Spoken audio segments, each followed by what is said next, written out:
Shalom sahabat setia dimanapun saat ini berada. Jumpa lagi di dalam momen kita merenungkan firman Tuhan bersama-sama. Hari ini saya mengajak kita semua merenungkan satu tema, tenang di tengah krisis. Saya akan membacakan Mazmur 62. Saudara membaca semua Mazmur dari ayat pertama hingga ayatnya yang terakhir. Saya di sini hanya akan membacakan dari ayat 1 sampai ayat ketiga saja. Mazmur 62 ayat pertama hingga ayatnya yang ketiga. Untuk pemimpin biduan, menurut Yedutun, Mazmur Daud. Hanya dekat Allah saja aku tenang, daripadanya lah keselamatanku. Hanya dialah gunung batuku dan keselamatanku, kota bentengku, aku tidak akan goyah. Mazmur 62 ini terdiri dari 3 stanza ataupun 3 bait yang ditandai dengan kata Selah. Nah, biasanya kalau di dalam bacaan responsif ataupun bertanggapan, kata Selah tidak kita baca hanya untuk kita ketahui saja bahwa itu adalah peralihan bait. Nah, Mazmur 62 ini berisi curahan hati Raja Daud ketika ia dikudeta oleh anaknya sendiri yang bernama Absalom. Nah, Mazmur 62 ini mengajarkan kita untuk memperoleh ketenangan sejati di dalam hadirat Allah. Hari ini kita hidup di dalam era transisi dari yang hiruk-pikuk, penuh dengan kesibukan, ketergesaan, sehingga tiba-tiba kita menjadi seperti orang yang pengangguran karena harus tinggal di rumah, bekerja dari rumah.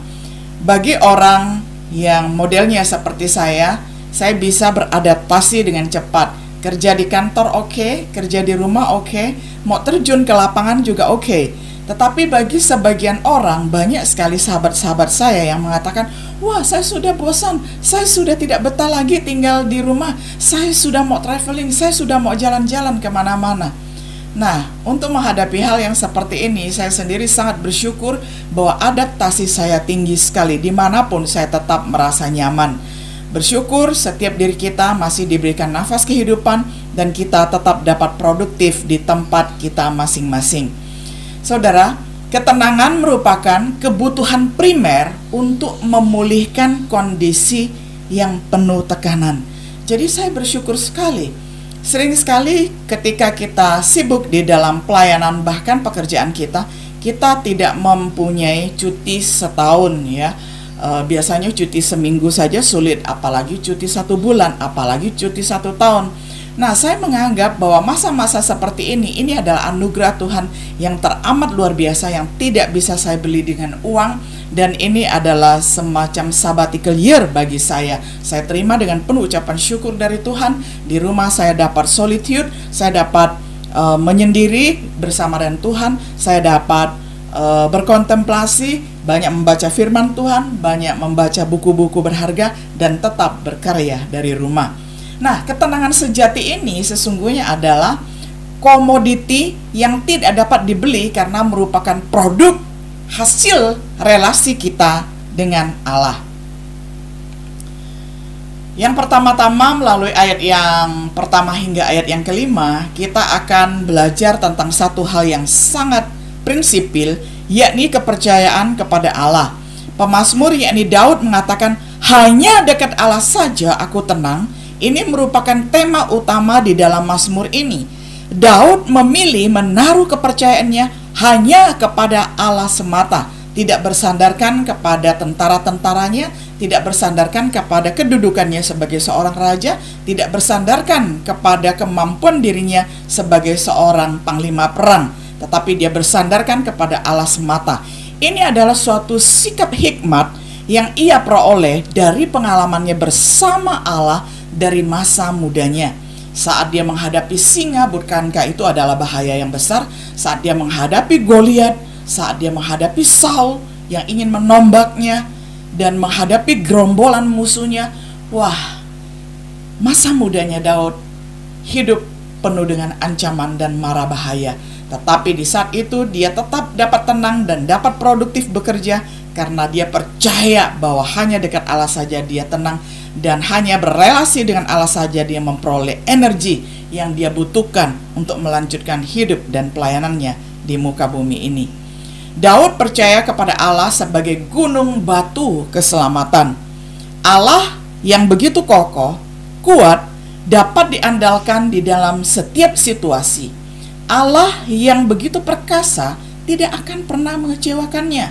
Nah, di dalam pelariannya, dalam masa kesesakannya, Daud mendeklarasikan bahwa Allah adalah gunung batu keselamatan. Saudara, kalau kita yang tinggal di Indonesia ini, kita jarang sekali melihat yang namanya gunung batu. Di mana-manapun kalau gunung dibelah itu adalah tanah merah, begitu ya, ataupun tanah, makanya sering sekali terjadi longsor di Indonesia.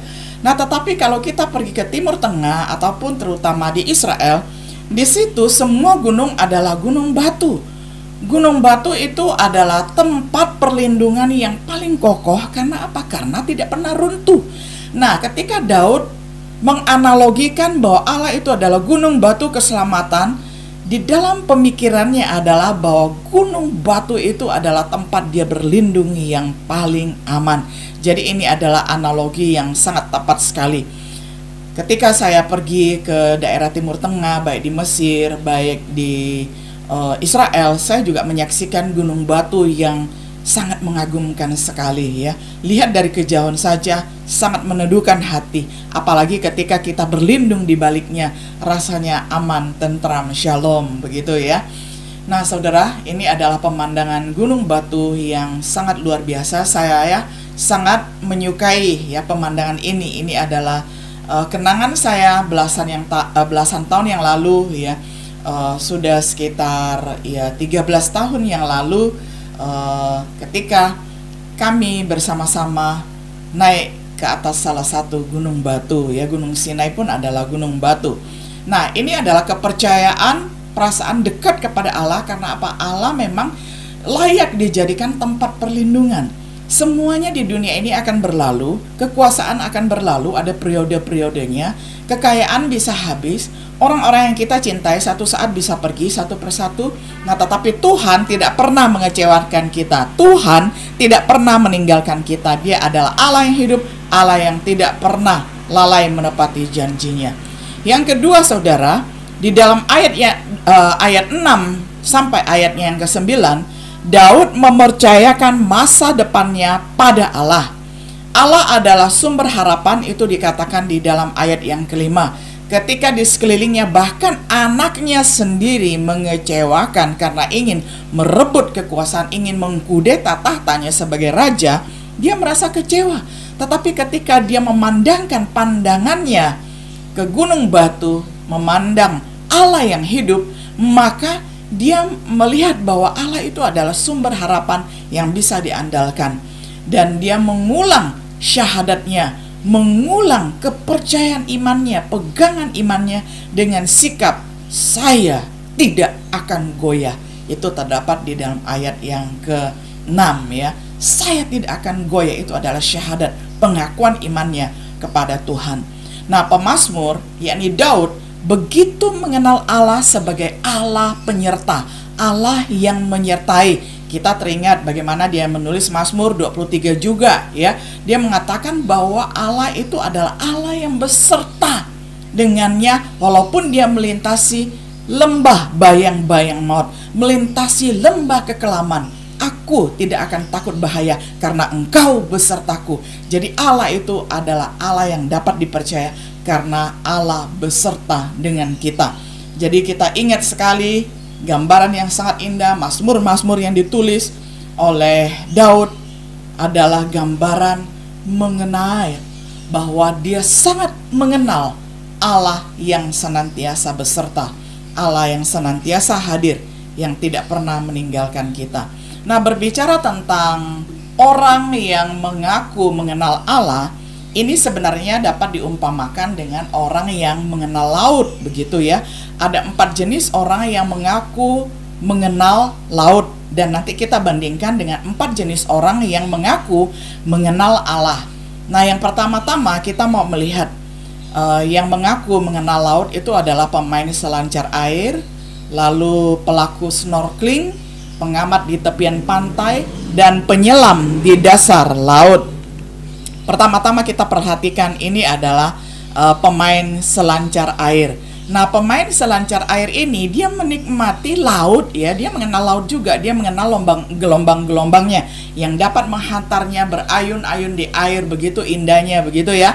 Nah, tetapi dia hanya mengenal permukaan laut ya.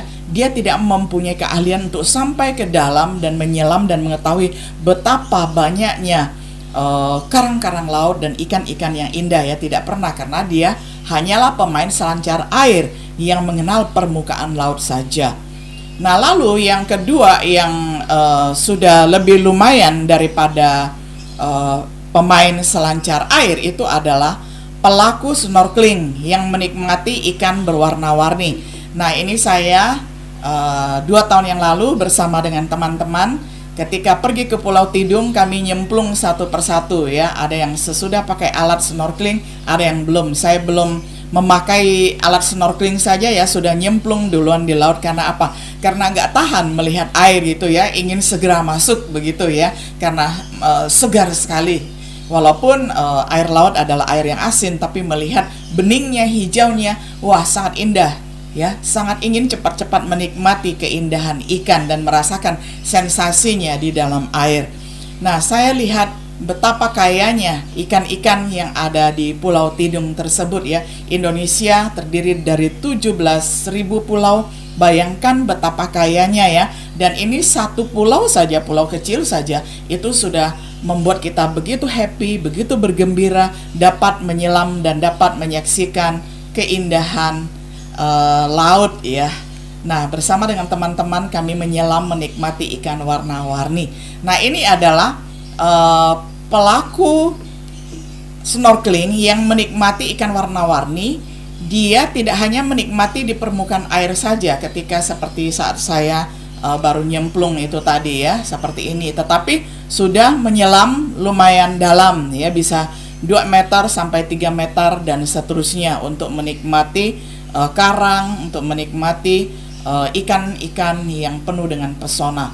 Nah, ini adalah pelaku kedua yang mengaku mengenal laut. Nah, kalau yang ketiga ini adalah pengamat di tepian pantai. Dia adalah pengamat yang bisa memanggil-manggil tim SAR kalau ada bahaya, ataupun dia dapat tinggal di situ untuk menikmati indahnya tepian pantai begitu ya. Nah, tetapi ada kelompok keempat, yakni penyelam di dasar laut yang benar-benar ya dapat menyelam sampai puluhan meter, bahkan sampai ratusan meter ke dalam laut dan bahkan samudra.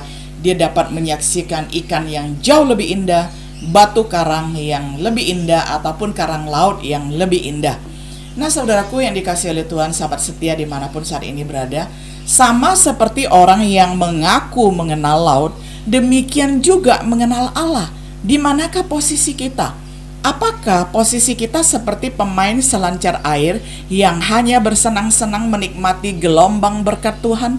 Di saat ada gelombang berkat Tuhan datang melanda hidup kita, kita berkata haleluya, puji Tuhan. Nah, tetapi ketika Tuhan mengizinkan krisis, tidak ada lagi ucapan haleluya yang keluar dari mulut bibir kita, tidak ada lagi ucapan syukur kita, malah kita mengatakan, Tuhan kok tega sih membiarkan saya terombang-ambing di dalam keputusasaan seperti ini. Apakah kita seperti itu? Atau kita seperti kelompok yang kedua, seperti pelaku snorkeling yang dipuaskan dengan mempelajari warna-warni pengetahuan teologis dan filosofis tentang Allah. Wah, ketika knowledge, ketika pengetahuan di dalam otaknya begitu penuh dengan kekayaan warna-warni teologi. Nah, setiap tayangan-tayangan, setiap video-video yang memuat pembahasan tentang doktrin-doktrin dari berbagai denominasi, itu kemudian memuaskan dahaga knowledge-nya. Lalu kemudian kita berkata, puas sudah, saya sudah mengenal Allah. Apakah hanya sampai seperti itu? Atau seperti orang yang ketiga, seperti pengamat di tepian pantai yang cukup puas dengan pengalaman menyusuri riak-riak gelombang kehidupan bersama dengan Tuhan? Mungkin kita tidak seperti kelompok yang pertama, tetapi sering sekali tipe kelompok orang yang ketiga adalah ketika melihat musim gersang datang, musim padang gurun datang, lalu kita mengatakan sebentar lagi kita akan menikmati taman Tuhan, sebentar lagi kita akan menikmati hijaunya taman Tuhan, menikmati air yang sejuk yang Tuhan berikan kepada kita. Apakah kita hanya pengamat yang bisa melihat musim? Kalau langit begini, maka sebentar lagi akan turun hujan. Kalau angin begini, maka sebentar lagi ada badai. Dan sebenarnya apakah kita cukup menjadi orang Kristen yang seperti itu? Atau menjadi orang Kristen yang keempat, yakni seperti penyelam di dasar laut yang mengalami kedalaman kebersamaan dengan Tuhan, yang tahu Tuhan di masa lalu beserta dengan kita, masa kini beserta dengan kita, dan masa depan juga Tuhan tetap ada. Dan Tuhan sudah ada di depan karena Dia melampaui ruang, Dia melampaui waktu, sehingga Dia melalui segala musim kehidupan dan Dia dapat memimpin kita ke arah yang lebih baik. Apakah posisi kita pada saat ini, saudara? 1, 2, 3, atau 4? Saya berharap kita semuanya sampai kepada pengenalan kepada Tuhan, sampai sedalam-dalamnya, sampai tipe yang keempat.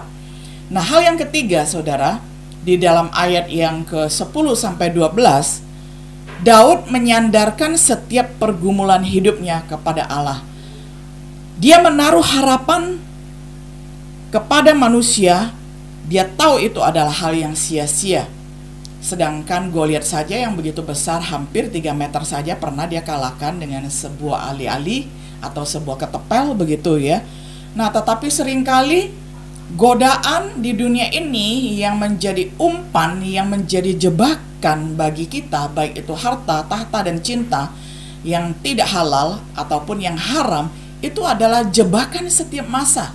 Dari zaman Adam sampai zaman sekarang, dan pada waktu itu Daud juga menghadapinya. Dia dikejar-kejar oleh anak kandungnya sendiri. Karena apa? Karena anak kandungnya menginginkan apa? Bukan menginginkan cintanya, tetapi menginginkan harta dan tahtanya, ya. Sehingga dia ingin membunuh bapaknya sendiri. Nah, itulah yang dihadapi oleh Daud. Dia merasa sedih sekali, tetapi dia tidak menaruh harapannya pada manusia. Dia hanya menyandarkan hidupnya kepada Tuhan saja. Jadi Tuhan yang Maha Adil akan membalas setiap orang sesuai dengan perbuatannya, sesuai dengan syahadatnya. Dia mengatakan, aku tidak akan goyah, aku akan tetap percaya. Jadi pergumulan apapun juga dia hanya sampaikan kepada Tuhan saja. Nah, kita yang percaya kepada konsep teisme, bukan kepada konsep deisme yang sudah pernah kita bahas, yakni bahwa kita percaya kepada Allah yang aktif, Allah yang hidup, Allah yang tidak pernah tertidur, Allah yang menjaga kita, Allah yang menaungi kita, Allah yang melindungi kita, Allah yang mendeteksi setiap kegiatan dan setiap apa yang kita gumulkan dan kita kerjakan di muka bumi ini. Nah, memiliki Allah yang memelihara, yang providensianya ini bisa dipercaya, alangkah bersyukurnya kita kepada Tuhan. Kita bukan percaya kepada Allah yang perlu dibangunkan, Allah yang perlu dibujuk-bujuk dengan sesaji. Tidak seperti itu, ya. Allah kita adalah Allah yang hidup, yang dapat memberikan masa depan yang penuh harapan kepada kita semuanya. Saudaraku yang dikasihi oleh Tuhan, ketenangan yang hakiki yang kita butuhkan itu datangnya dari relasi yang eksklusif dengan, pertama, mempercayakan setiap hidup kita, setiap jengkal waktu kita kepada Tuhan. Lalu yang kedua, mempercayakan masa depan kita kepada Allah, karena Allah sudah terlebih dahulu ada di masa depan, karena Dia adalah Allah yang melampaui ruang dan waktu. Waktunya adalah kekal, dan kita belum masuk ke dalam kekekalan. Kita masih hidup di dalam waktu yang penuh dengan limit, waktu yang terbatas, ya. Kita masih hidup di dalam kronos, sedangkan Allah hidup di dalam kairos. Nah, lalu yang ketiga, menyandarkan setiap pergumulan kita kepada Allah. Sama seperti Daud yang tidak menyandarkan segala kekuasaannya dan kekayaannya yang berlimpah ruah, kita juga belajar dari Daud untuk tidak menyandarkan segalanya kepada hal-hal yang bisa hilang dalam sekejap. Kita belajar menyandarkan kepercayaan kita, pergumulan kita hanya kepada Allah saja. Kita mencurahkan jiwa kita, mencurahkan isi hati kita hanya kepada Tuhan saja. Mari kita raih ketenangan yang solid di tengah-tengah kegalauan, di tengah-tengah ada begitu banyak krisis, di tengah-tengah ada begitu banyak kekacauan, mari kita kembali kepada sumbernya yang sejati, yakni Allah yang sejati itu adalah sumber ketenangan. Mari kita semuanya belajar tenang untuk menghadapi badai krisis di dalam kehidupan kita. Sahabat setia dimanapun berada, kiranya firman Tuhan ini yang kita dengarkan setiap hari boleh menjadi pegangan kita, dan Tuhan Yesus memberkati kita semuanya. Shalom.